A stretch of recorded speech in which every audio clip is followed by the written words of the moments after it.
अनेक पालकमंत्र्यांच्या मीटिंग या ठिकाणी बघलेल्या आहेत, जिल्हाधिकाऱ्यांच्या मीटिंग बघलेल्या आहेत। या मीटिंगमध्ये ज्यांनी आमदार नाहीत, ज्यांनी खासदार नाहीत, असे अनेक व्यक्ती या ठिकाणी त्या मीटिंगमध्ये बसतात। उदाहरणार्थ सांगायचं गेलं तर माजी आमदार अमर राजूरकर असतील, किशोर स्वामी असतील, ही मंडळी या ठिकाणी अशोकरावचं काम या ठिकाणी बघतात आणि आम्हाला त्यांच्यावर संशय आहे। त्यांचे आणि गिरीश कदम यांचे त्या ठिकाणी लागेबंदी आहेत आणि त्यांच्या सूचनेनुसार गिरीश कदम यांनी ठिकाणी वाढरचना केलेली आहे असा आमचा संशय आहे।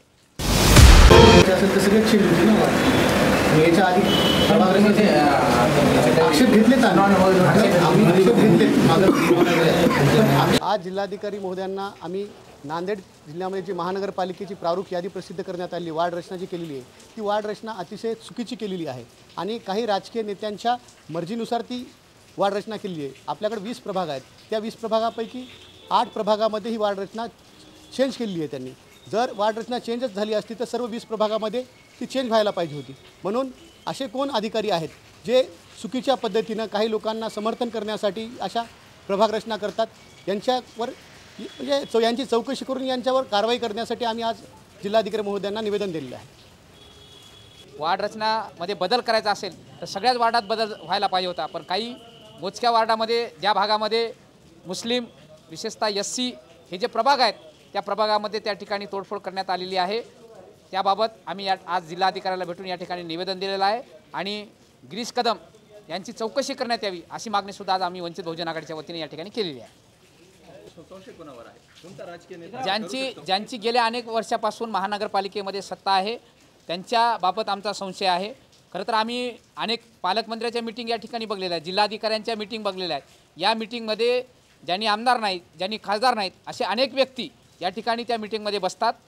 उदाहरणार्थ सांगायचं गेलं तर माजी आमदार अमर राजूरकर असतील, किशोर स्वामी असतील, ही मंडळी या ठिकाणी अशोकरावचं काम या ठिकाणी बघतात आणि आम्हाला त्यांच्यावर संशय आहे। त्यांचे आणि गिरीश कदम यांचे त्या ठिकाणी लागेबंदी आहेत आणि त्यांच्या सूचनेनुसार गिरीश कदम यांनी ठिकाणी वाढरचना केलेली आहे असा आमचा संशय है।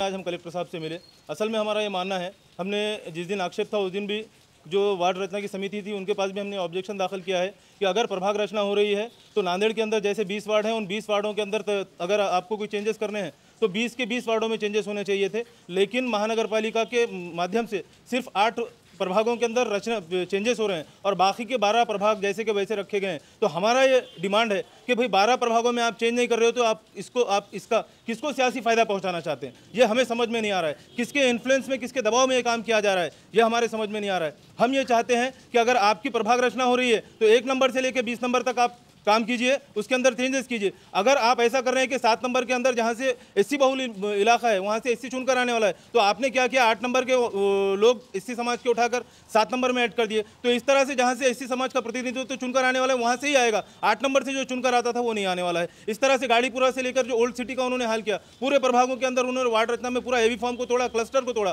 पूरी वार्ड रचना को उन्होंने तोड़कर रख दिया।